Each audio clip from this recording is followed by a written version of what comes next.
Христианские притчи. Наследие святых отцов.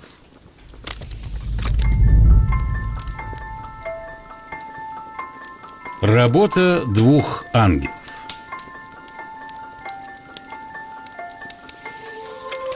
В раю было два ангела. Один всегда отдыхал на облаке, а другой летал от земли к Богу.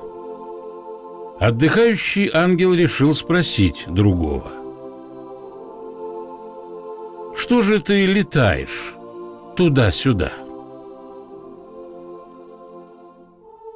«Я ношу Богу послания, которые начинаются со слов «Помоги, Господи». А почему ты всегда отдыхаешь?» «Я должен носить Господу послания, которые начинаются «Спасибо, Господи».